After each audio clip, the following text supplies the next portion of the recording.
We are in bed with books. Thank you for joining us this week. I'm Melissa. And I'm Bethany. If you'd like to find us outside of wherever you're listening from, then you can find us on our website, inbedwithbookspod.com, on Instagram at inbedwithbookspod, and find us on YouTube for video versions of the podcast and bonus episodes. So let's jump right in. What are we talking about? Today is a bonus episode. Bonus. Whee! Extra. Yes. We just finished the ACOTAR series for our book club. Yes. And there's still more to talk about because that's just how we are as people. Mm-hmm. And so we decided to do a little bit of a bonus episode. And so we're going to talk for probably about like 20-30 minutes, probably longer, because we don't know how to stop ourselves. And then at the end of this, we'll have some previous audio where we talked about ACOTAR and other episodes for an unusual amount of time, and then had to cut it from the episode because it did not make sense. Yeah. We found a place. We went on tangents. Now. Yeah. Yes, as we do. So it's going to be a bit of a hodgepodge, kind of chopped up episode, but I think that everything's really valuable because we were like, we had like some theories. Mm-hmm. and kind of in context with like Crescent City. And so now that like that was like in the middle of reading the series for the book club, and now that we've finished it, now I feel like we can say like our conclusions and yes, now theories. That I've read it yeah. And I know kind of what's happening a little bit more, and you've reread it with Crescent City in mind. Yeah. In the past now. There's a lot to cover. So okay, so I may or may not have finished Horde of Silver Flames earlier today. Yes. So the very, very big part, which oddly enough, okay. So I have not been quiet about the fact that I don't like spoilers. However, ACOTAR was kind of an exception because I saw so much about it online before I even really knew what it was. And so I kind of went into these books knowing a lot already. And then because of Crescent City, I knew a lot. But one thing that I hadn't seen anything about was the previous beings that they said ruled their planet. And I can't remember. I was doing audiobooks, so I can't exactly remember what they were called. But it was like was it like Daglins or something? Maybe, yeah. But I know what you mean. Yeah, like they pretty much are exactly the Asteri. And like the timeline lines up. The story about they had this hero, and then later he became like the one true king, which of course like lines up with their whole theory about like, or not theory, but their kind of insistence that Rhys take up that new helm. And then him being betrayed by his queen or his lover and his best friend, and like that's exactly what happened to Pelleas in the Crescent City series. Yes, thank you. Crescent City series. And like their stories and their histories. Yes. So that was huge because that's already lining up. That was already kind of like testing our palettes for it. Yeah, I noticed that this time around I was paying a lot more attention to that because all that stuff just kind of goes in one ear and out the other for me. You're like, well, if it doesn't like without have any context. Yeah, it does. If it doesn't have any way of tying in with the actual story we're reading, it's like, So that was a little bit more of like Sarah dropping some hints. Yeah. And I listened to a podcast where they were hosting her, and she said like I left like a lot of like hints and stuff, like the 8-pointed star was like a big part of it, like in Silver Flames specifically. So when I listened to that I was like, oh, this sounds familiar. I think it's like Daglin, something like that. I can't quite remember because I was also listening to it. Yes the harp which is supposed to open doors, which is now currently Bryce's problem. And okay, what if because in this one, the Dread Trove, they kind of for a minute they talk about there possibly being a fourth one that is fallen out of memory, and they can't even like grasp it. But like, what if it's the horn? Yeah. And so that's why they can't grasp it, because it's not even like well, I should say Nesta specifically, because she's the one that has kind of been opening people's brains to it, her and Briallen. But what if she can't, because it's not in the same universe as her right now? Yeah. Or at least in A Court of Silver Flames. Technically right now it is. Yeah, it got It taken. is. Yeah, it got taken out. And so as her like powers are calling out to it, there's nothing to answer yet. Yeah. Sorry, my blinds are lining up with my nose. You don't have to apologize to me. I'm sorry, because that is annoying. Well, I don't care, but I can see it, and so it's going away. Yeah, no, it's kind of exciting to see how this lines up. Yes. Another thing that was like, I think when Crescent City first came out, or when I first read it, it was the first one. The idea was that like people thought Rune's dagger was like the dagger that Nesta made, but that doesn't make any sense now. Yeah, no. Because everyone always thought that this was like thousands of years in the future. That was yes, that's what I thought too. Yeah. So going into it, you're like, oh, okay, like you kind of see like little hints of this. And so then when fucking hell broke loose and Rhysand said that at the end of book 2, like I was like, what? So everything's flipped on its head, which I think then when we were reading House of Sky and Breath, because we knew that before we started reading it. Yeah. So then we were reading House of Sky and Breath and we meet Hypaxia. And doesn't her name sound familiar, like from the ACOTAR series, like the witches' names, like there's like the language was very much the same. So then I was like, oh, like trying to figure out who's related and like how, like we don't know that much about, I think Hypaxia, is she a priestess or she's like a queen? Princess. She was raised knowing that she was going to take on her mother's, like be her mother's heir successor, and so I think she was given a lot more like knowledge than normal.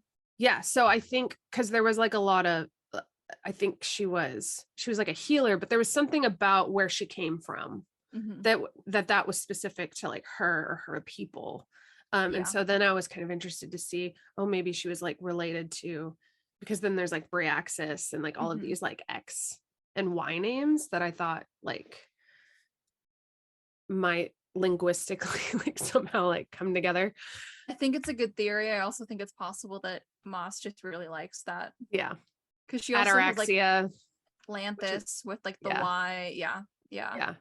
What I am interested in as well is the fact that like in Valeris, I guess not just in Prithian, their recollection, if you will, of the 15,000 years ago, dealing with what we know now as Isteri. And I think it was like Rhysand talking about it in his version of this like creation myth, basically says that they were created by these people. Which we know for sure that the kind of fae that are in Crescent City and that world were created by the Asteri now. We know that because she found all of basically their experimentation notes. But if these fae were also created by the Asteri as this like attempt to create the most satisfying, like hunger satisfying, if there's a hunger that you could call it that they have, then what were they made from as well, you know? And does that even matter now, or should we just accept it? I don't know. But I find that to be an interesting detail as well. I think it kind of expands our understanding of the Asteri a little bit, because like in Crescent City they go from being these kind of almost godlike figures to being actually just monsters, to, again, if they are going around just creating these new beings, aren't they kind of just gods? Yeah, they kind of referred to themselves as gods. Yeah. And like, and they said that in Silver Flames as well. yeah. They were and like, so I'm sorry. no, go ahead. I was just, Well, yeah, I'm just kind of like, how much of that is their own hubris and how much of yeah, that is kind of accurate? yeah, yeah. So, Well, and I think it alludes to the fact that Amryn is somehow linked or like a subset or is an Asteri. well, she's an angel. Was An angel. Yeah. Because they talked about how she talked about how she was destroying the twin cities, that's Sodom and Gomorrah. Yeah. And like she has that moment of basically humanity and she's going to be punished, and so they send her away and she wakes up there, right? But what if it wasn't like a punishment? What if it was on accident and it was the Asteri somehow? Yeah. I do think that like they're bringing up a lot more how old she is recently. Mm-hmm. And the fact, like, okay, I guess it is the first book where she doesn't have her powers. First full book, not like Frost and Starlight, but they talk a lot. There's the one scene when she's like, you can say it, I'm powerless, just say it, you don't have to. Yeah, I think it's Mist and Fury, so it was in the end of, or not Mist and Fury, I don't know, anyways, sorry. Well, yeah, well, like it was near the end of this one when like Pharaoh is saying something or other and she's like, I can't, I'm powerless, it's fine, it's great. Oh yeah.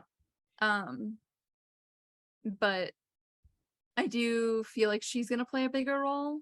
Mm-hmm.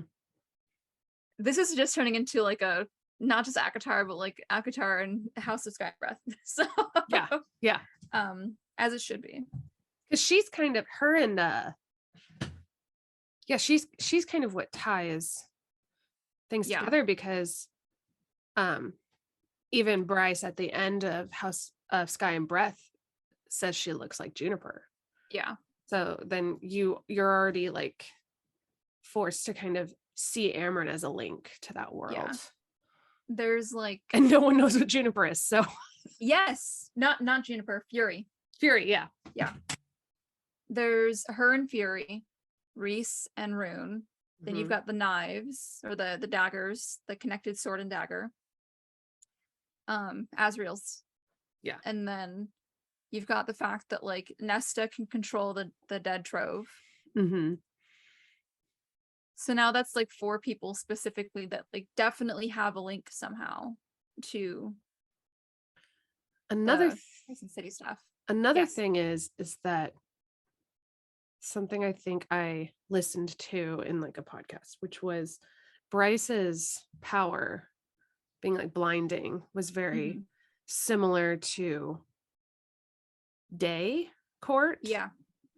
Not like Nesta's, but Farah's like Day Court, like when she like there's the parallel of like her and Reese banging in the cabin and she like lights up and out of her chest. So and then Tharian being Lucian's dad. That is who's dad. Like, no, it's Helion. Who's Tharian? Crescent City. Okay. Yeah. Helion being his dad. Yeah. Yes. So then you're like, yeah, so many questions. So many. All of these theories, these are just like, we're just kind of pulling these out of a hat. We're like, we don't know how these are connected. But here's what we're thinking.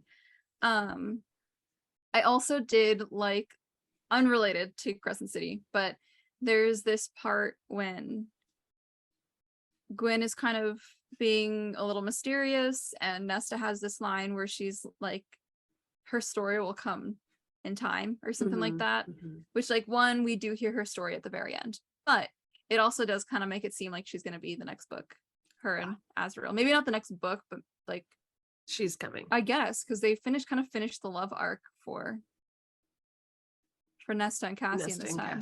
Yeah, I can't imagine them having many more books. Yeah. Yeah. I feel like that one was a big one. I think too, because it kind of started in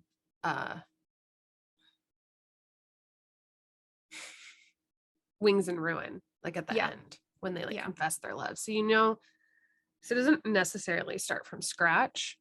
And then and I think the next one's definitely got to be a new person. I hope it is. yeah, the you could argue that it goes all the way back to when they met at their castle, because they both admit that like they couldn't stop thinking about each other from the very first moment. Yeah. And you get little inklings. You get like Feyre finds out that her sister is giving him a hard time. And then with the cauldron, when he's like, his wings are completely flayed and he's screaming for her. So like, yeah, that was kind of always going on as well. Yeah. And there was a lot more, I feel like in this book, a lot more passage of time than you would get with Feyre and Rhys. It would be like 4 months later. Or like 2 months later. It's like, okay, Jesus, we're going through like a year. Yeah. Basically at this point, yeah. So what did you think of Silver Flames as a book? Oh, I loved it. I like Nesta and Cassian better than I like Feyre and Rhys. Yeah.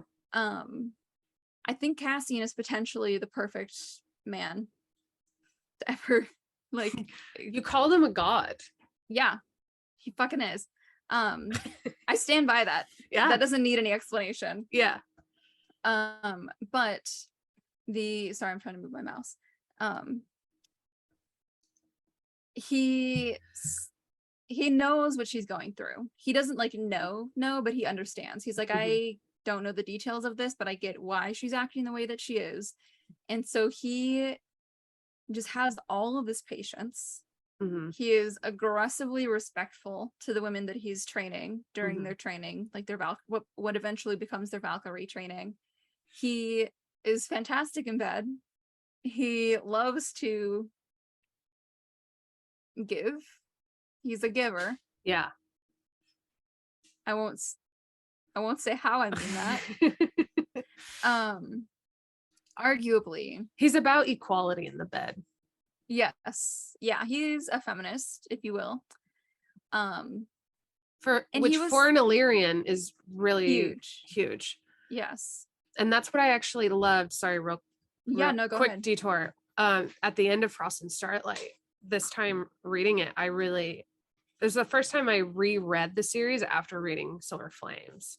So reading Frost and Starlight, they really do set up like the Illyrian culture, which is incredibly misogynistic and like closed off and stubborn. And so the fact that he is kind of this image of like feminist male is in really like nice. A himbo body. That's like ideal for me. But I also think on that same note, like the whole situation with the blood right would not have sat well if we didn't kind of have that already in our like mind. They kind of set the stage for that. Otherwise it would have been just going into that and being like, oh my god, there's just men everywhere trying to rape her for no reason. What is going on? But then, I mean, you have the already existing misogyny plus Briallen's Koschei's their string pulling, which I do want to talk about Koschei. But none of that would have felt like gratuitous almost if those other like things hadn't been going on. Yeah, there's already a theme of these victim priestesses that are like in this library. So there's already this theme of like assault and healing. And so when you're already surrounded by that safe space, like that this isn't just gratuitous like harm that they're walking through. Yeah, for sure. That's a good point. There's one more thing with Cassian. Hold on. It'll come to me.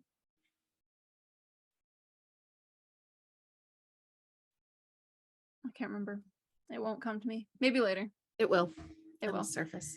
I do think that Koshi, and I'm not saying Koshche because that's so Koshi is in Melissa's infinite knowledge, not infinite, but of like European mythologies. He is from Slavic mythology, Koshi the Deathless. And so his thing is basically that he is what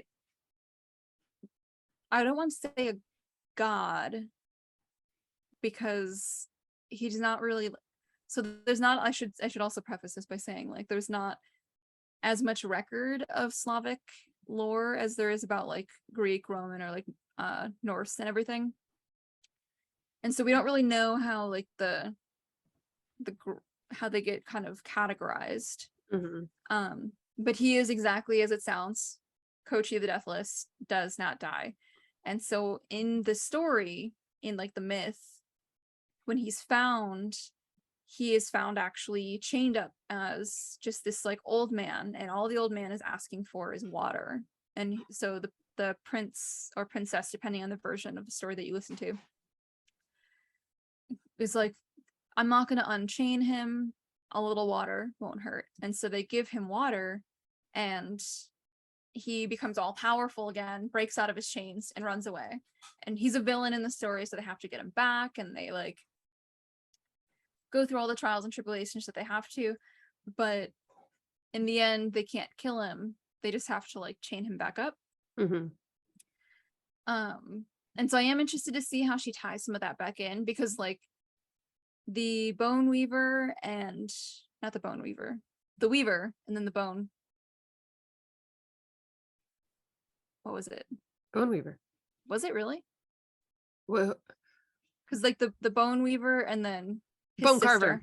Bone carver. Okay, I was like, yeah, that feels weird. Okay, yes, thank you. So the bone carver, the weaver, and Koshche are all siblings, right? Sure. I just mean that like, yeah, Koshche is like so. a figure from like an existing myth. The bone carver, as far as I know, so like don't quote me on this, but like as far as I know, they aren't, like the other two are not. Right. And so I am interested to see how she uses him then. Yeah. Also because we've kind of talked about this before also with House of Sky and Breath, is that there's a lot of stuff related to like just names, and then also concepts related to Norse mythology that are real.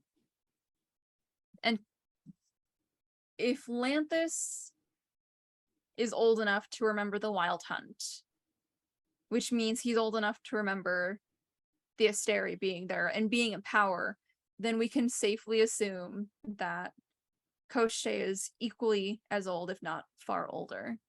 So I do think these are going to tie in also somehow. Not Lanthus, but Koshche. Yeah. I did notice too that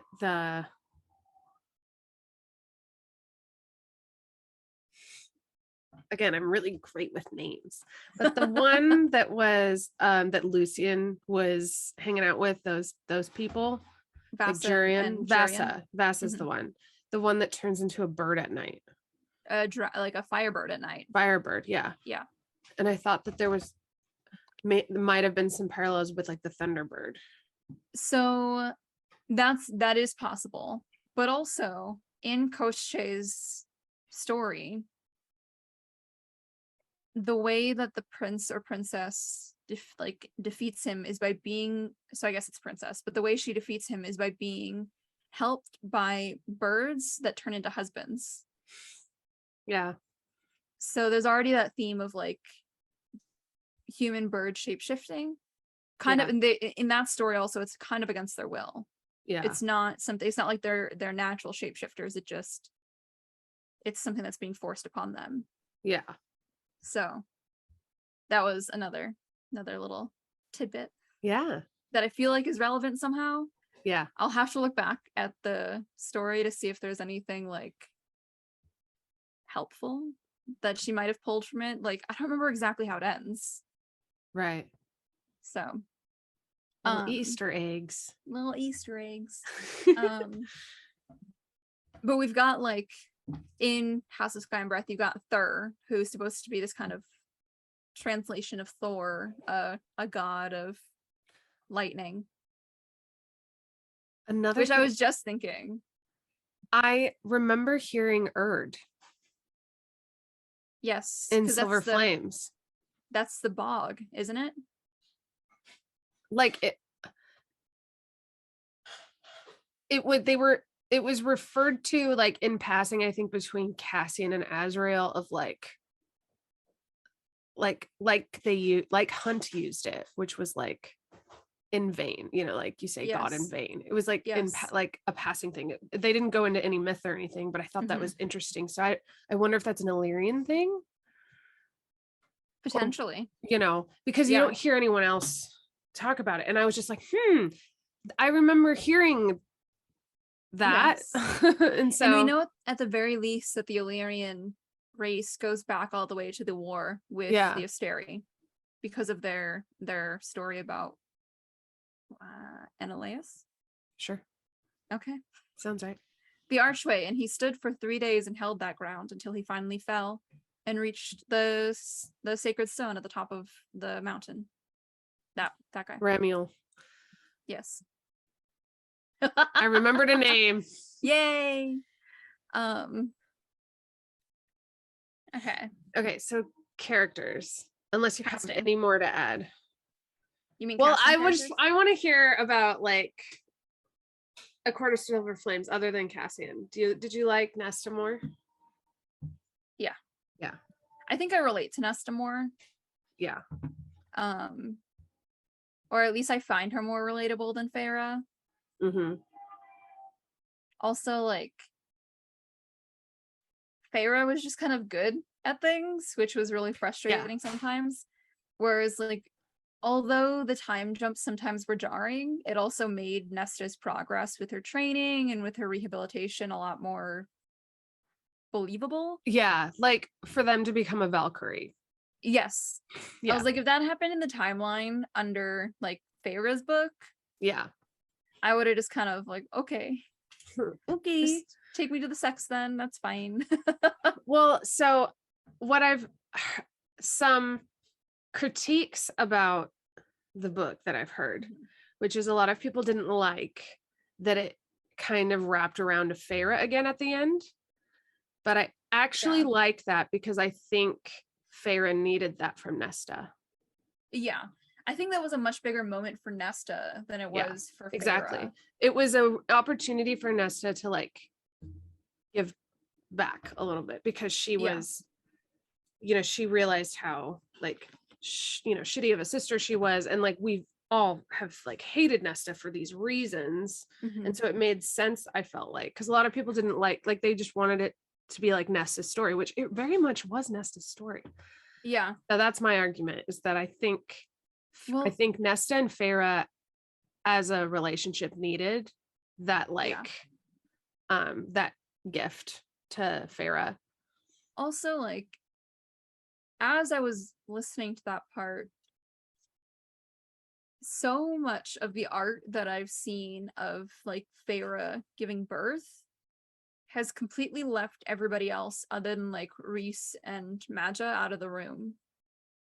And so my thinking was, now that you've said that also, but like at the time I was thinking like, why at the very least they should have included Nesta in these pictures that they're making. Yeah because it's her book and it's her scene as well. Mm-hmm. But also, like, if that's the way you view the scene, then that's kind of just on you as the reader, because that is not the way that the scene was written. Exactly. Yes. Yeah. It was important for Nesta to see like Rhys on his knees begging. Mm-hmm. It was important for Rhys to see Nesta do that because their relationship was very rocky, probably more so than Feyre and Nesta. And so I thought it was like very well done. Agreed. Yeah.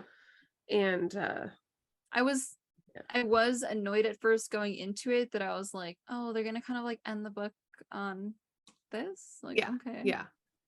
And I do wish that we'd gotten more out of their mating ceremony. But I don't think the wedding, or not the wedding, I don't think the birth really took away from Nesta. That was a huge moment for her. Yeah. So I also cried so many times listening to this. I think I told you over Messenger, there's a point when in the beginning where Nesta calls herself a monster. yeah. I really felt that. But also her, Gwen, and Emery are like, oh my god, everything. Yes. Like I was like, why can't there be more books about friendship? Like it was so beautiful. Their friendship is so much better than like Feyre and like Moore's or Feyre and Amren's. Yeah. Because like Feyre feels just kind of like a leader, where she's kind of got this cursory, she cares, and I don't doubt that she cares for everybody, but she's got this kind of like cursory relationship with everybody. She knows what she needs to know, and she like says the right things, and she goes about being really nice. And it sounds like I'm being really passive aggressive about it. I'm not. But then you see genuinely Nesta and Gwen and Emery become very close. Yes. You see them help each other heal. And that was so much better than anything I saw in the first 4 books. The part, I can never get over it, but the part when they're in the blood right and Gwen's like got a like sprained ankle and she's like, we can do this, and they just knock her out. Yes. It wasn't a spring. She had an arrow through her thigh. Yeah. And she's like, I'm not leaving you behind. We're gonna finish this together. And like the second Nesta does, Emery's just like, yeah. That's probably the best. That was probably the best way to go. It was so good because it just shows. It also just shows you too. Like it's very rare that I am in love with a character that's like kind of like myself. Like I think out of the 3 of them, I would be like, I probably am like Gwen the most. Just like, I don't know, maybe I just want to, but I generally don't want like people who are like me. The funny thing is, when we first meet Gwen, I was like, I don't like her. Yeah. And not because she's kind of quiet, she's a little shy sometimes, but because when we first met her, she was like insulted, I think, by something Nesta did or said. And so she told everybody, all of the other priestesses, that Nesta was there to reshelve their books. And so suddenly everybody was giving them her books. And Nesta had to do it manually because she didn't know how to use her magic yet. Yeah. And so then Gwen comes up to her later and she's like, why aren't you using your magic to do that? You're high fae. And she was like, I don't actually know how, or if I actually can do that at all. Yeah. And she's like, oh, okay. And then leaves the book. Yeah. So she still gives her more to reshelve. Yeah. At that point, I was like, actually, fuck Gwen. Yeah. And then later I was like, actually, that's probably something I would do. Yeah. So yeah. I feel you on Gwen and my feelings towards her. I liked Emery from the beginning, though. Yeah. Emery, I think, was supposed to be like kind of an easy one to fall in love with. But there's a lot of art of more in Emery, which I'm kind of excited about. Yes. I hope that happens. I hope it does, because I want more to be happy, but I also don't want it to be like, okay, I'm suspicious because the only thing we have so far is that Emery has talked about how she's really beautiful and how she never comes to Windhaven anymore. And how she's like, oh, I kind of wish she would come by sometimes again. More? Yeah. When Emery's talking about more. But we haven't actually seen them interact yet. And so that's why,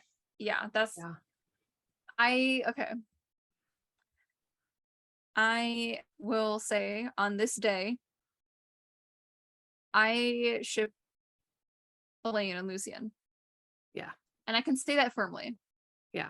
I don't think it's going to be an easy road for them, but I hope for the best with them. At the very least, he's shown a willingness to take it slow now, to respect her boundaries, give her the space that she needs. But I'm pretty sure her and Azriel are already fucking. Right, and not telling Which anyone. I also kind of hope they are. Someone would have to glamour the scent. They would. Yeah. But I wouldn't put it past them either. Yeah. And that's why they're glancing awkwardly. There's constant things. He's constantly watching her, but she's doing it back. Yeah. I have to send you, there's an extra scene she wrote. Yes. Of an interaction that they have. So I'll have to send you that. I'll have to read it again too, because it was a while ago when I read it. I think it'll work out. Because first of all, they're these peripheral characters that are still major players. Yeah. Like Lucian's still a major player. Like he is the bridge between the Spring Court and the North, and also the humans. And he's also like, he's going to be king of the Autumn Court. Like, yeah, he has to. And he's Helian's son. So it's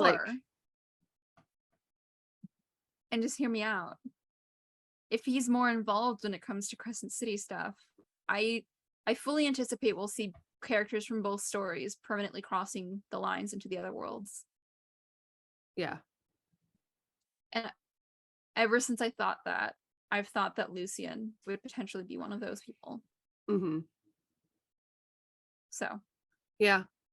That is just my thinking. Yeah. Yeah, I think God, someone in the book club though said they want to see Elaine go bad, and I'm like, oh, I'm so for it. I want to see that too. Yes, like to go bad. Dark Elaine would be really fun. Yeah, Dark Elaine. Sorry though, I interrupted you. What were you saying before? I think that was it. Okay. But yeah, I do think Gwen and Azrael would make a good. I just am really rooting for that, because I think she's the Bubbles to his stoic presence. Like, I think they really need each other. Agreed. I don't know how aggressively I ship them. I think I'm kind of indifferent towards whoever Azrael ends up with. Because you love him too much. Exactly, actually. So, like, I talk about each of Cassian and then Reese when we're reading these books as if they're my new book boyfriend. But honestly, Azrael has my heart. Yeah. Yeah. Cassian could be the perfect man and I'd still be into Azrael. So yeah. I am honestly also I'm just kind of indifferent with Azrael. Like, I know a lot of people really like him, but I'm just kind of I don't know, he just doesn't speak, and that's what people like about him. So but I'm I don't know, Cassian's honestly, Cassian's probably really annoying person. Yes, he's a good person and he is there for you, but in social gatherings I'd be please sit down, you're 7 feet tall. Be can you calm down a little bit? I think so. My thing with Azrael isn't so much that he's quiet, but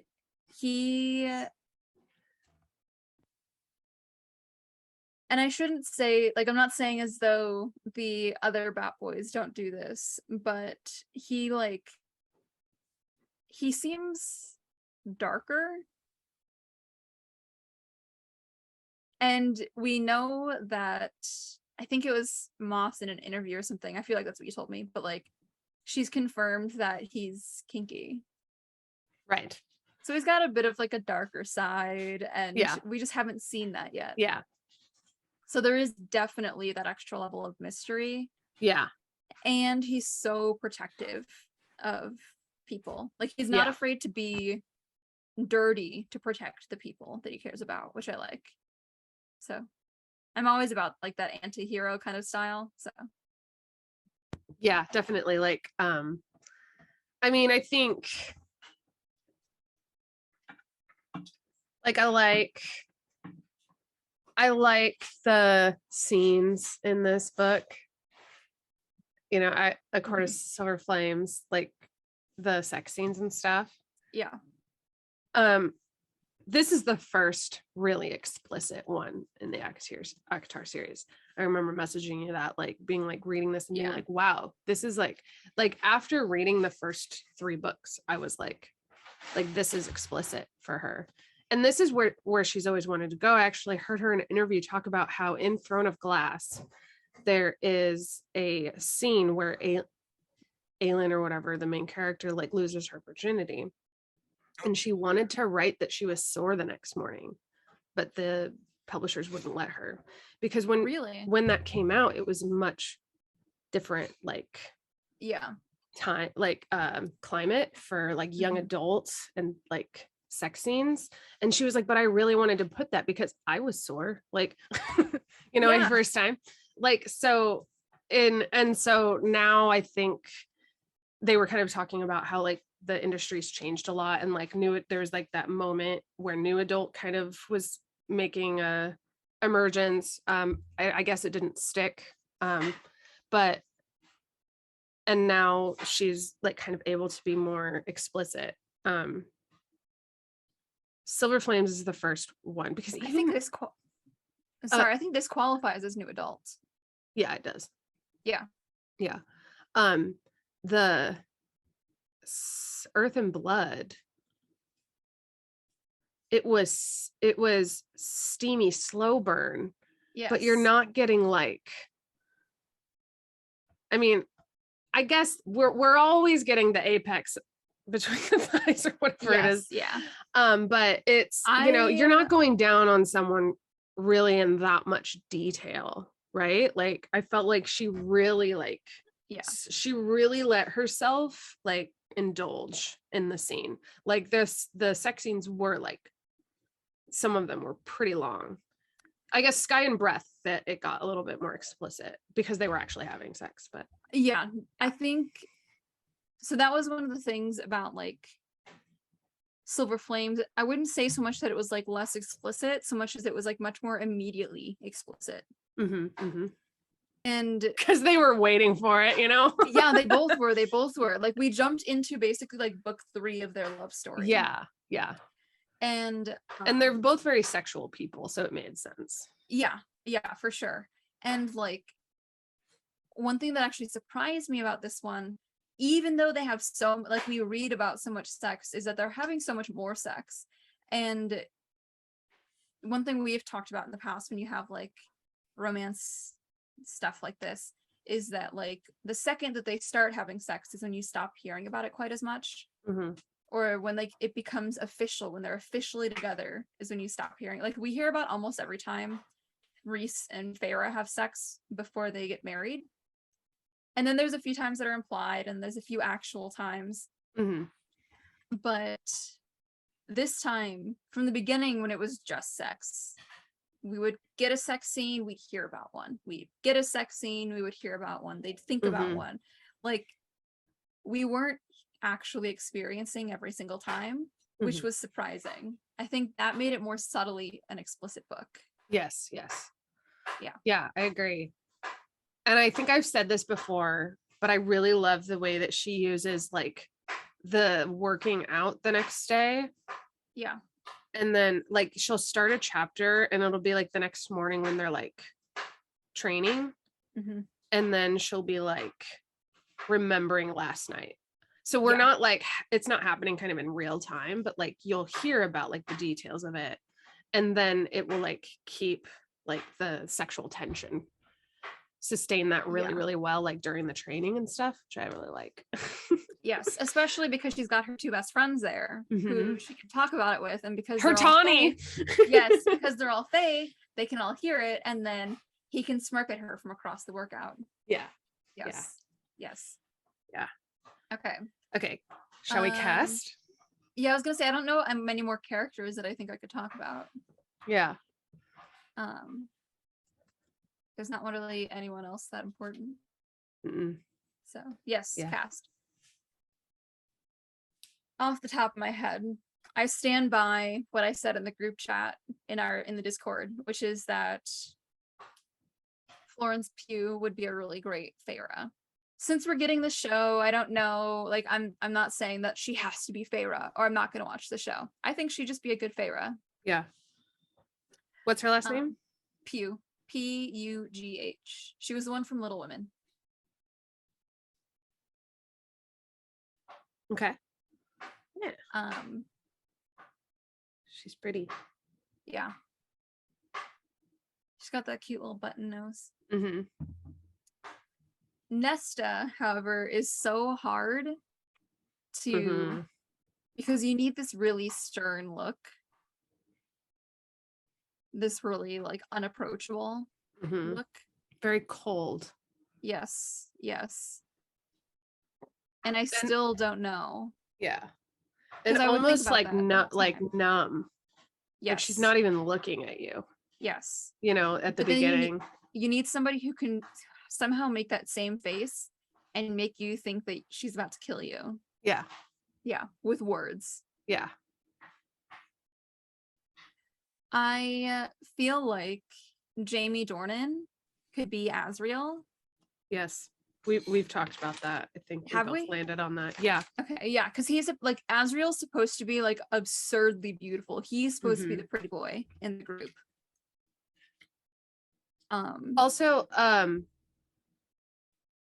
Riz Ahmed, I think would be also very good Asriel. Yeah. Because he has a beautiful face. Yeah. I think I came up with that. But I'm also Jamie Dornan also. Because also Jamie Dornan's super tall. And isn't Asriel like the tallest of all three of them? I think so. Yeah. He's supposed to be like that tall, lanky, not lanky, right. I wouldn't say, but like thin. And I kind of stand by Henry Cavill as Cassian.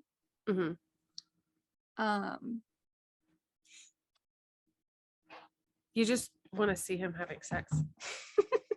No, who would want to do that? I could just watch Wisher again. Yeah.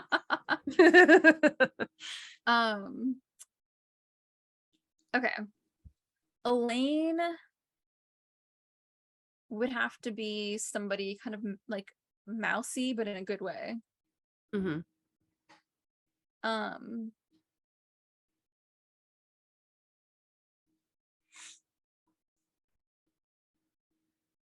I'm thinking like the girl from Sex Education who the blonde one who the friend. Yes, the friend who couldn't go on the buses because that guy I like her a lot. Yes. Yeah. I've been wanting to put her somewhere too. I feel like she could be a good Elaine.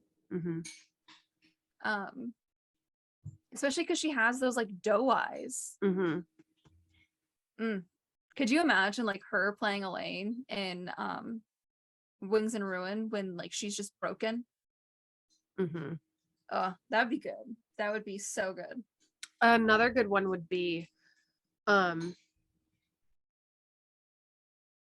Ginny from Game of Thrones. Yes. Yeah. She is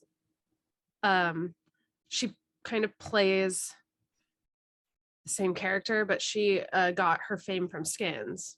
Yeah. Forget her name, but she's amazing. And she would, I think, would also play that well. I think we both chose people with like that like front lip that goes like this. Yeah. And it's like cute and yeah. Their lips are like always pursed. Yep. Yeah. Okay, so Nesta.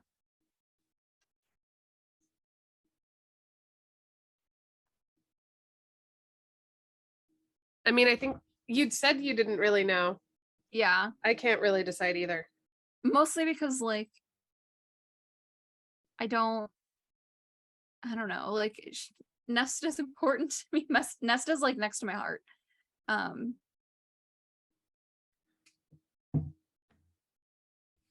Yeah, no. Yeah, it's hard. Yep. When we see it, we'll know. Yeah, exactly. But I still stand by John Renee Page for Reese. I think he'd be really good. I don't think he's, for me at least, I don't think he's like cocky enough in like a commanding, maybe. Yes, thank you, commanding. I don't think he's commanding enough. He does feel a little like if I said the right word, I could definitely like defeat him. Yeah. I think I need somebody with sadder eyes for Reese. If that makes sense. Yeah, like the weariness of the weight. Yes. Of all of his power. And all of his royalty and the potential of being the one true king of Prithian. And all of the lives that he is responsible for. Yes.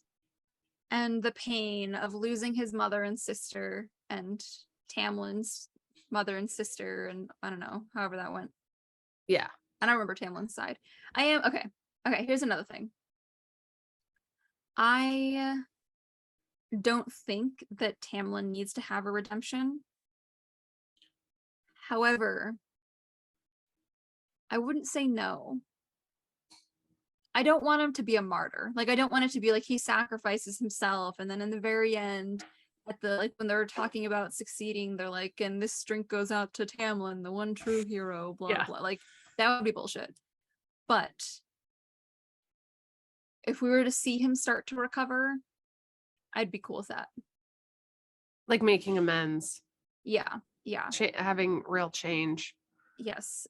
I think people get too hung up on trying to hate him when, like, one, he definitely deserves it, but I don't think he's that bad of a guy. He was just scared most of the time. Yeah. He was scared and he didn't have any guidance. Yeah, I think he has he has just such a big role in Feyre's story and in the story of, honestly, Prithian, because of he was the gate in which Feyre made it in and saved Prithian. And so he plays this huge role, and yet he's just kind of like left in the curb. And so there is just kind of like, maybe not redemption, but almost some kind of resolution. Yeah, because right now he's just kind of like roaming his lands, like in his beast form. He's just roaming around. But like, okay, so I've talked before, I think mostly between us, about like him and Reese have very parallel stories. Like, they're kind of two mirror sides of each other because of their kind of equal timed rise to being the High Kings or the High Lords of their respective lands. But when like Reese went home, he had the court, he had his brothers, he had Mor, he had Amren. Yeah. He had people that he loved and that loved him in return to help him. Yeah. Tamlin did not have that. Yeah. Even his relationship with Lucien was pretty fickle. Yes. And I don't think that had started even at the point when he became High King. Yeah. And so he didn't have anybody. His father was equally as terrible, but he didn't have the allies that Reese had. And so what we're seeing almost is like this, what Reese could have been if he did not have the support that he had. And he doesn't even, like, Tamlin does not even have like the negative influence of the Illyrians. Right. So I do think that Tamlin is a little bit more deserving of, I guess, hope. Like, I hope the best for him. I really do. I don't think that his punishment is unfounded, though. Yeah. So. Okay. So I'm sure there is a million other things that I could say about this series, but we've already said stuff before as well. Yeah. So we're gonna play a little segment from a tangent we had in a previous episode, where we form multiple tangents about ACOTAR. So here it is. It has made me excited, like finishing up this one, to read the ACOTAR series. Yes, because I like, want to see the clues. Yeah, exactly. Because if she's been building this for a long time, like, oh fucking God, like I'm excited that I'm rereading them now after having like the latest in this. Yeah. I think I've mentioned, I know we've talked about it before, so I can't really say specifically if it's been on the podcast or not, but the only reason I've held off on reading ACOTAR is because I've seen all the spoilers. Yeah. It's like, okay, so Euphoria. I have not watched a single episode of Euphoria, but I can tell you what happened because the internet. But I don't know how. I don't know anything about Euphoria. I don't know how. Do you Google Euphoria and then like look at, because you don't seem the kind of person that likes spoilers, but like you just kind of come across spoiled for things that I don't want. or do you?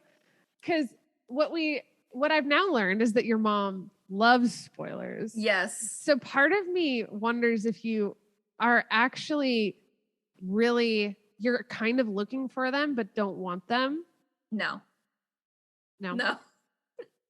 I think because I want them and I don't find them. I'm not looking for them because I'm just like, I feel like I don't know. That's just like the way of the universe, though, you know? So my thing, well, like with Euphoria, I wasn't really interested. It's like, if I want to watch that, I'll watch Degrassi. I'll watch Skins. Yeah. But I follow a lot of people on Twitter that really like it. Mm-hmm.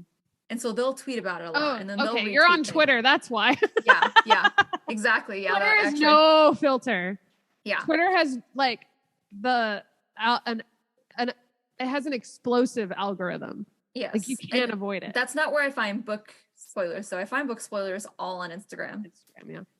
And even though I avoid the ones that are like, spoilers, don't read if you haven't read, somehow I still find them.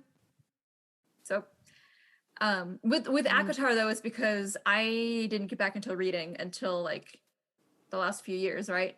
Those books were all out. Yeah. So like it was well past the spoiler ban for sure. Any of those. It's definitely I remember when I did read ACOTAR 2 years ago in 2020. And I remember that's when like, of course, in the pandemic, everyone's like getting online more, right? And so I was like on Instagram a lot more. Bookstagram was kind of like coming into my feed a lot more. And I do remember seeing something about Resand before Resand was Resand. Rysand at the time, because I'm just acclimating to your pronunciations, but I have big news for you. Not actually ACOTAR or Maas related, but in Darker Shades. No. Yeah? Darker Shade of Magic.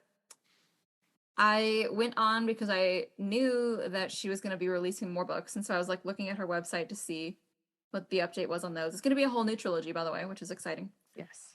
Part of her her FAQ, is how do you pronounce the prince's name? It's Rye.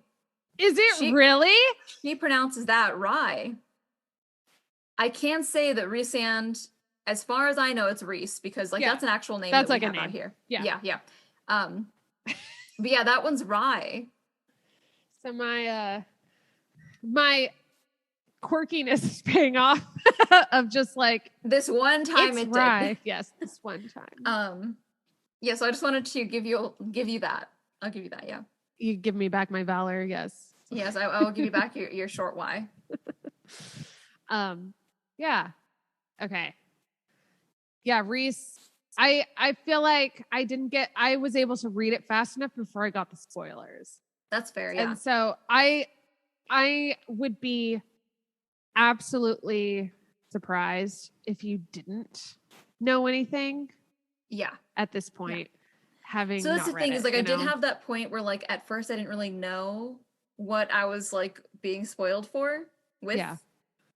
And then you start putting pieces together and you're like, I get a story. Like I can pick out like the difference between Reese and Cassian and Azrael like in art now. I can pick out the difference between like Nesta and Feyre and Elaine in art now. Yeah. And I've only read, I'm still not even finished with ACOTAR, but I know we need to get on that. We have a book club. I know. Oh. I'm on it. I'm on it. Look, Yeah. hold on. Oh my God. It's my favorite one. It's so pretty. It's my favorite one. Okay. That's good to know. That's good to know. There's a scene in this one that my eyes were blood for like a couple of days. I'm telling you, like it was crying or because you were reading it so aggressively? Just not being able to close my eyes. I was just, it popped my romance book cherry. Let's just say that. Okay. I was like, is this like a crying thing or like you couldn't stop reading because of a sex thing? No, it was just like, I remember like trying to like concentrate on conversations and not being able to. Oh, that's funny. Okay. Yeah, because I was just like. Got it. Okay. That's good to know. But it's probably going to be underwhelming for you now but it was like sorry. I do this, but the thing is, like, as much as I don't like spoilers, one thing that I do like reading this, one kind of tying it back to our actual episode, is seeing all of the clues now. Mm-hmm. Like getting more information so that I can try to decipher Crescent City mysteries. But also seeing how people went from like Tamlin in book 1 to hardcore Reese lovers, Face and after. Yeah. I'm excited to see that downfall. Okay, I'm gonna shout out an Instagrammer right now. Okay. It's at Hi, I'm Bookish.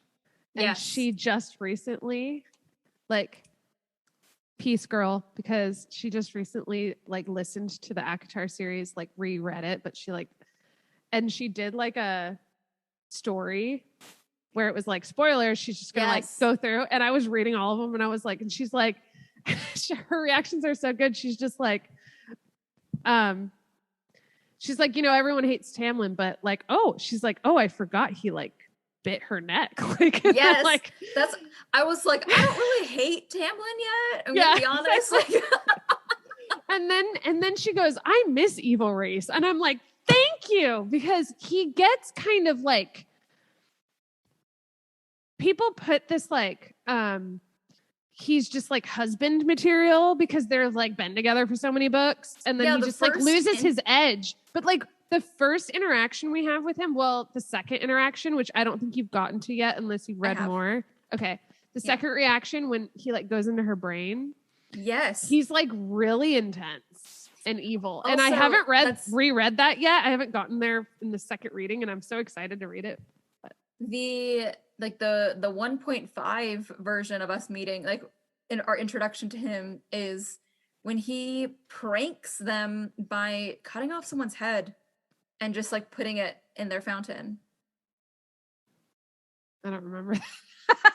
Yeah, because Feyre went outside to paint, and the fountain, like it's at like on the top, because it's like a fancy place. It's got a statue in the middle of the fountain, and it's whose head?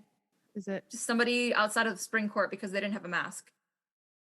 And Reese put it there because he claims it when he comes back later, when they're in the, like when we finally see him for the second time. Okay, so how far are you in the book? Just really quick. Okay, so and we can cut all of this. No, we don't, because this, if you want to hear us talk about it, you'll go to the book club. Yes, that's true. She went back and then went back. So she just got to the manor, because I know shit's about to start moving. To like the human spring lands. Court. No, spring court. She already left the human lands again. Okay, what do you mean by went back first? So she went back to the human lands, and now she went back to the spring court. Yep. Yeah. Okay. So I stopped right there because I was like, shit's about to start moving a lot faster. Yeah. And it's 2 a.m. Yeah. Yeah. It gets real. I remember it goes so fast. It's good. So yeah, she just showed up and the place is wrecked. Okay. Now, you were saying? What was I saying? I don't know. You said you want to know where I was for something. Yeah. I just wanted to know where you were at. Oh, okay. Yeah, that's where I'm at. Okay. They had sex, which is nice. Yeah. It's not terrible. No, so like it's loosely like closed door sex. Yeah. So I'm excited to get to the actual nasty shit. Yeah. Especially since I've like read Crescent City and I know what she can do now. Yeah. Yeah, exactly. So, well, see, the thing is a lot of secrets are unrevealed at the end of this book, so there's not much I can say. And I mean, I have like we can start my talking theories in the next book. The next book is kind of when everything kind of she Yeah. lets it all hang out, and then we can all hash it out, cool. you know. So Okay, cool. first book is just kind of tearing the band-aid off. Band-aid off. Yeah. Couldn't say that. Yep. But Farah really proves herself. I really like Farah's arc. Farah's arc is what this book is all about. Yeah. Okay. That is the end, though. That is the end of our cast. That is the end. I did do the Night Court. Are we gonna save that? Or can I just quickly mention? Yeah. Okay. Because they might change. But I feel like I did go through the work. Okay.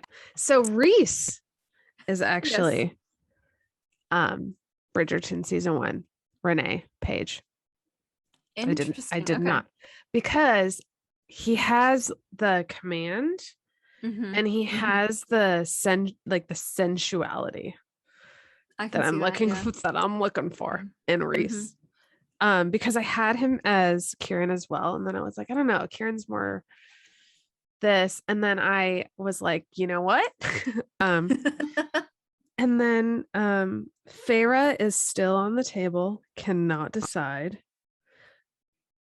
I'm gonna say Nesta right now, which is one of my favorite. I just think she's so cool. Leah Seydoux. She's a French actress.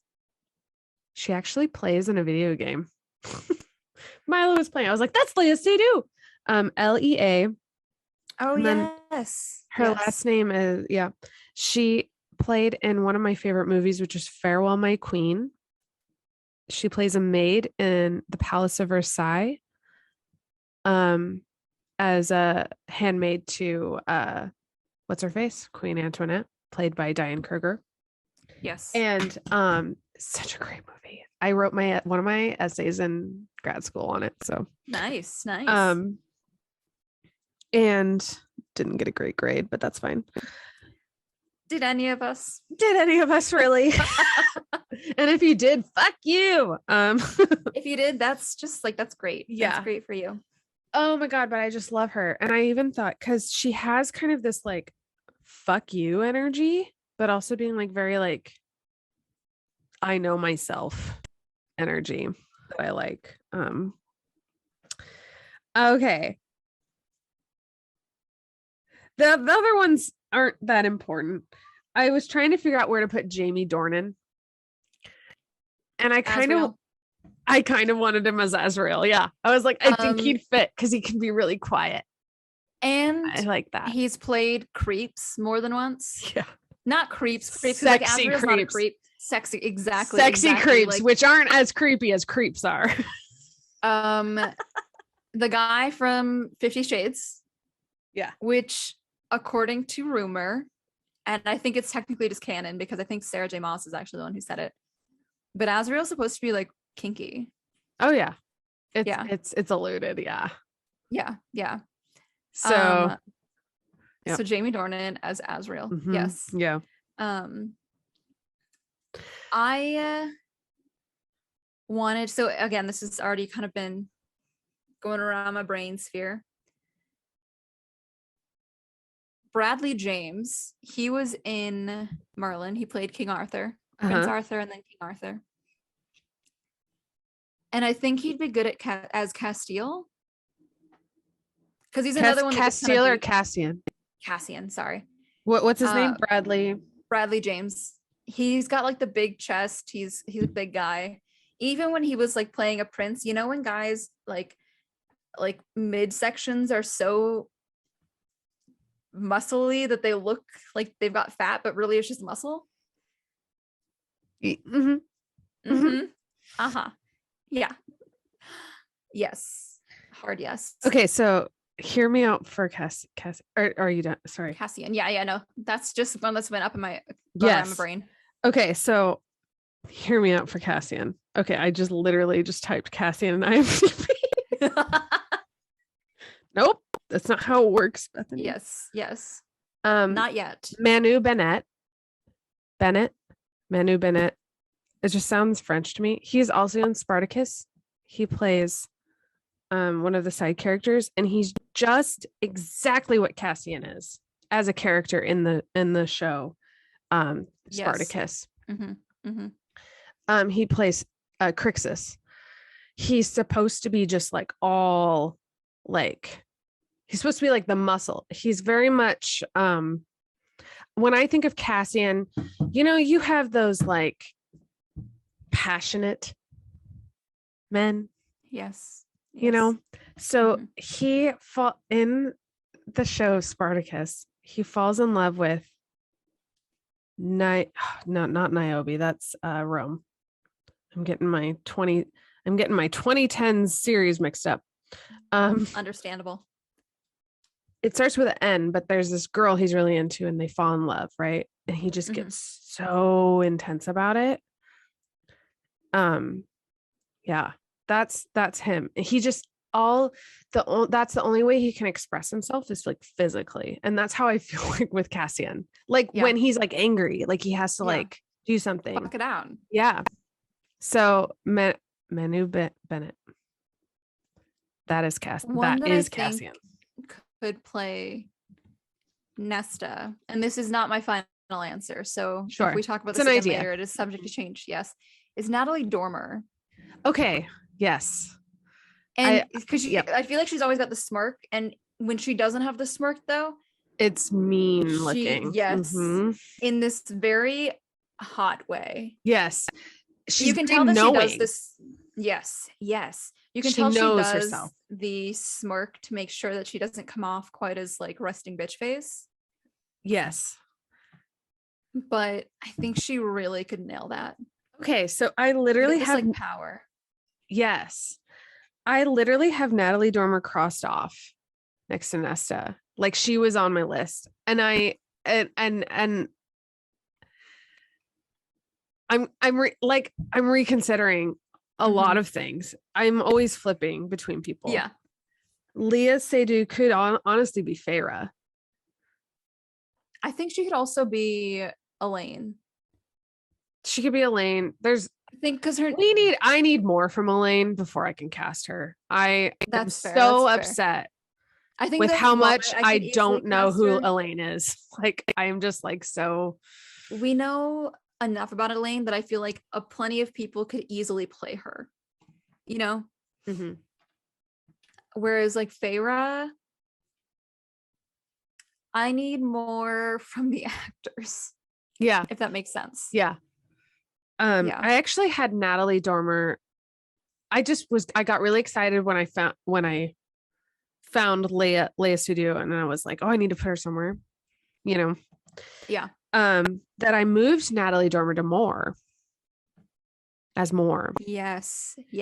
But I also like her as Nesta, so it's we can come back to that. Yeah. Because I think Moore is a little bit more playful. Natalie Dormer can do that. She could. That's also Natalie Dormer though. Like she could do Feyre. She could do all fucking 5 people. All the girls. Yeah, she's just great. I really liked her. I liked her in the Tudors. Yes. Somebody that I think could play Feyre potentially. Again, not my final answer, but Sophie Turner. Was that one of yours? I have her crossed off. Yep. And then I put someone else and then I crossed them off. I just can't decide, but I had her as Feyre. Yeah. That's funny. That's great. I don't have an explanation. That is my answer. That is it. Because I also think too, all we know of Sophie Turner is Sansa. Mm-hmm. And Sansa has her journey. She has her beginning and her end. And I feel like towards the end, she starts getting a little bit less Elaine, more Feyre. Yeah. Like there was a little Nesta in the middle there. Yes, yes. The last shot of her, which is her like on the throne in the north, very much like Feyre in vibes. the Court of Nightmares. Yep. Yeah. I A little bit more agree with that. clothed, Yeah. yeah. Yeah. A little bit more furs. Yeah. I Okay. also had to just last one. Eleanor Tomlinson. I wanted to put somewhere. I had her as Elaine. She plays in Poldark,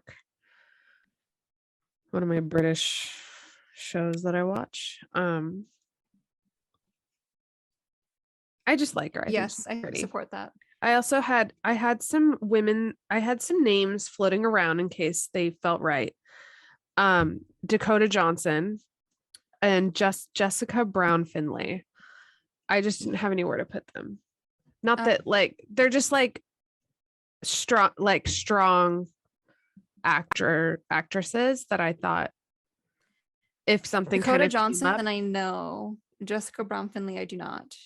She plays she's in Harlots, but she's also in Downton Abbey. She plays oh shit. Sybil. Okay. I forgot her name. Jessica Brown Finlay. Thank you. No, her big debut was in Yes. Downton Abbey as Sybil, which she plays like this Elaine character essentially. But then in Harlots, she's a fucking different person. And I love that. And she's just like this really like brazen harlot, right? I love it. Yes. I want to put her somewhere and I just don't know where. Maybe she's more. Amarantha. Yeah. Yeah. Amarantha. All right. Yeah. She's evil. I think she definitely gives off like, just in the pictures that I haven't seen or anything, but I got like pretty, like she's hiding the evil behind all of her looks. Yeah, she's kind of sinister. Yeah. Another test, not my final answer, for Tamlin, because the thing is, Tamlin has to be somebody that's like conventionally attractive, right? I'm going with Glenn Powell. He's on the taller side, kind of has this like all-American boy look about him. Not blonde, not like super blonde hair, but like lighter hair. If we're going very literal, like I really think potentially also Austin Butler. Yeah. Because Austin Butler kind of has that like pretty boy thing, and he was blonde for the most part. Like in my teenage years when I would watch him and things, I remember him being blonde.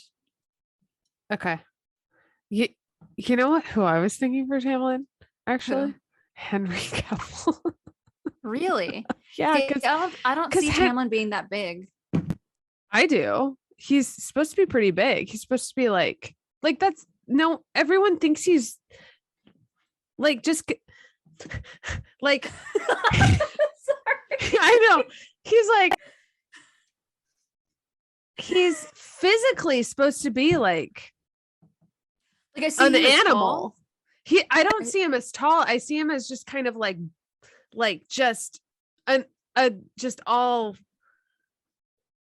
I don't know, like pretty averagely big. I don't see. I see Reese as tall.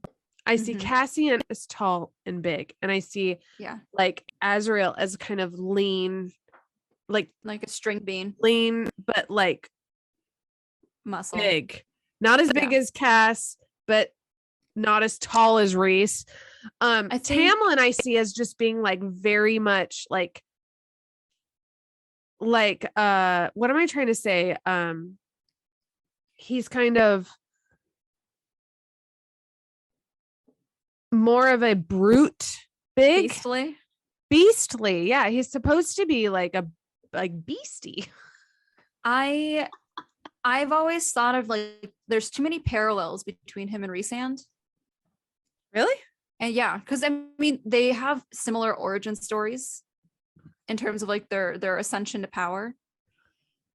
They both have not completely parallel but equally tough upbringings. And so I kind of see them as like mirror images of each other. Interesting. Yeah. So both like tall, like not barrel chested like Henry Cavill, but kind of like wide chested like Chris Evans. Where it's like what is the nickname that Chris Evans got for the longest time when he was first playing Captain America was Dorito, because his body was just shaped like this. Yeah. But he was like long and muscly. He wasn't like too big. And I think that's more how I see it. And so I think the reason I'm going with like Glenn Powell and Austin Butler is because they're these really tall, but still like they wear their muscle very well. Yeah. I actually saw Henry Cavill as oh shoot, I just had his name. The autumn guy without the eye. Oh, Lucian, yes. Lucian. Whatever. Interesting. Okay. Yes. Yeah. So real quick, back to Tamlin though. I do think I saw him actually quite short. Interesting. Okay. Yeah. Isn't that weird? Yes. I saw him kind of short and kind of like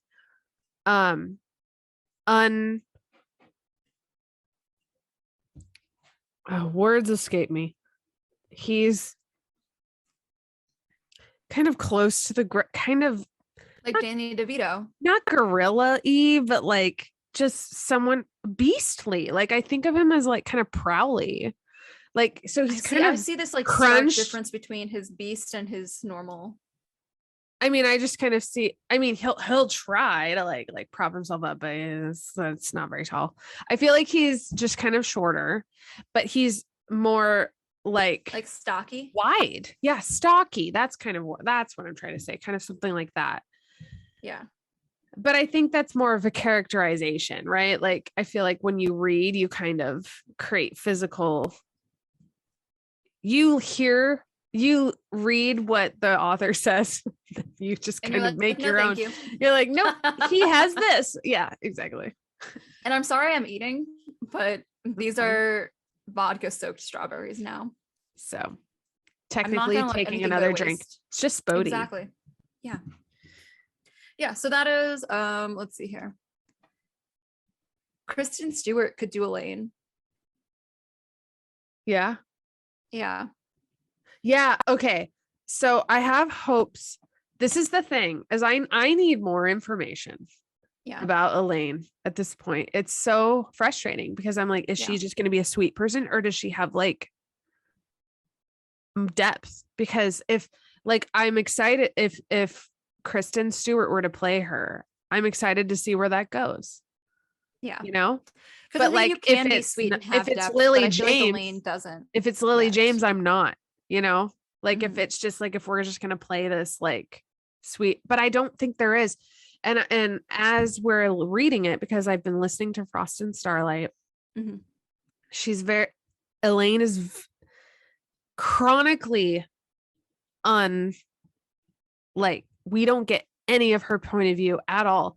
And I mean that both in like, we don't get her point of view like narratively, but we don't actually know what she's thinking. No one cares. No one's actually really asking what she wants or what she needs. Like Feyre kind of goes in and no one's asking her how she's doing. The only person that's the closest with her is Nesta. And we don't get anything from Nesta until Silver Flames. So actually I just feel like I don't think I'm the only one who's like, no, you're not. You're like, not. I don't have enough and I want more. And I hope I've said this before. I just really want like Elaine's point of view. Like Sarah has specifically kept her out. Right. Yeah. Cause we've gotten a lot from the other two so far. So the assumption would be that we're going to get a good amount from Elaine as well.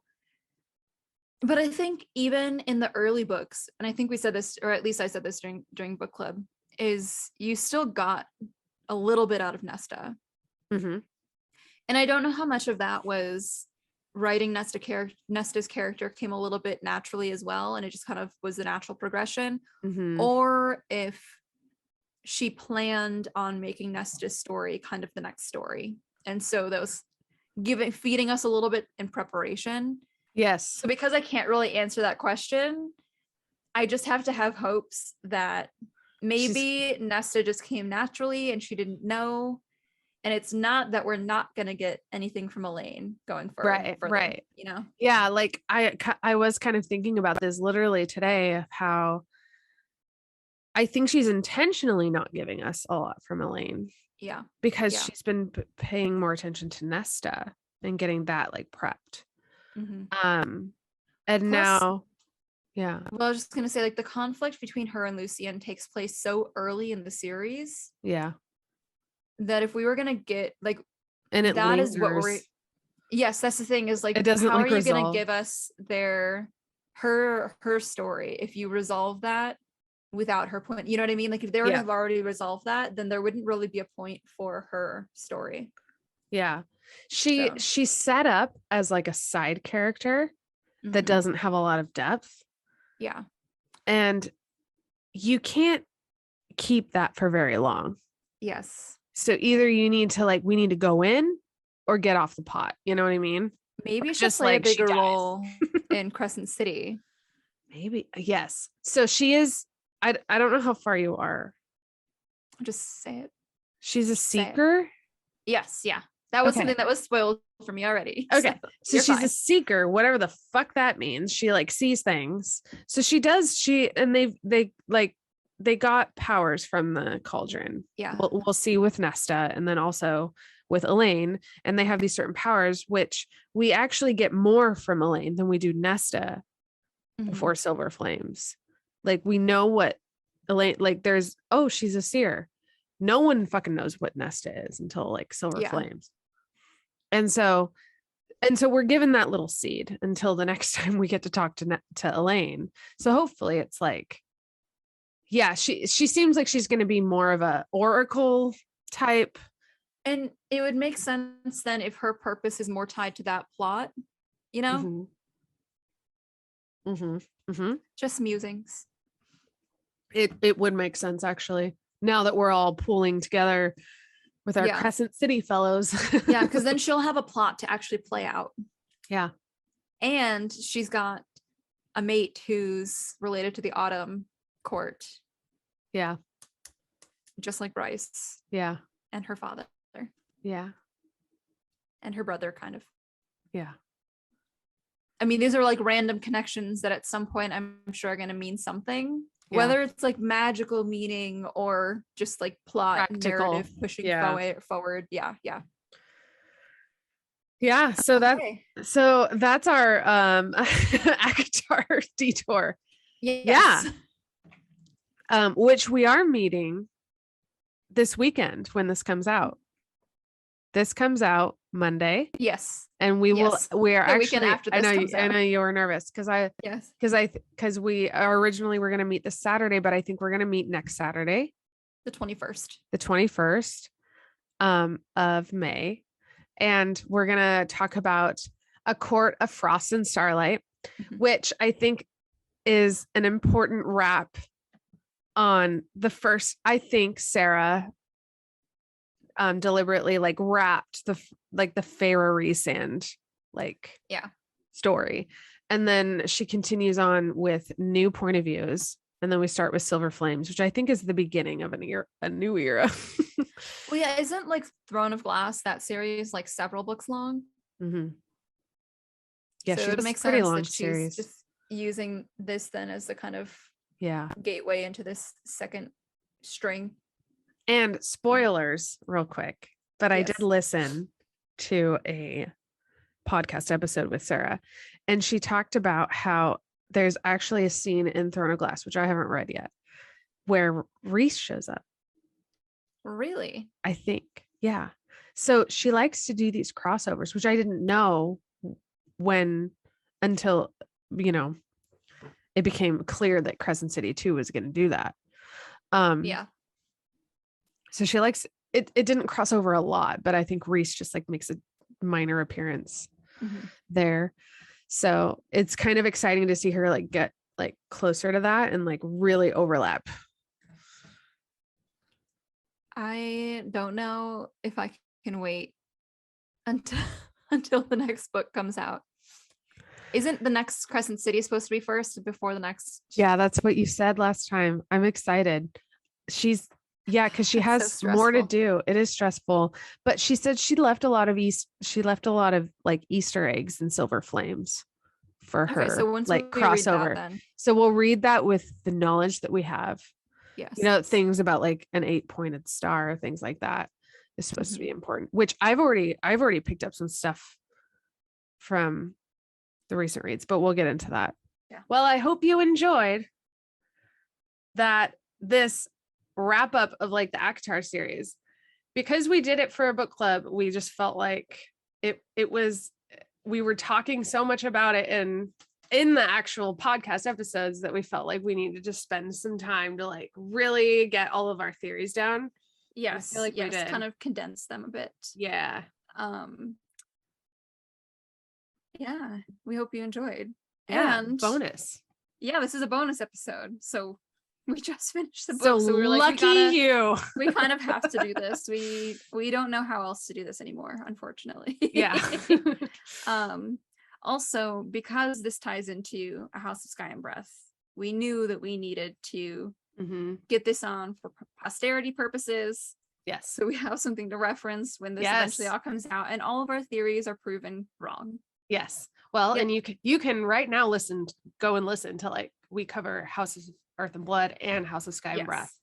And this is the official ACOTAR series episode, but for SG those are kind of just intertwined now. Yeah, they are.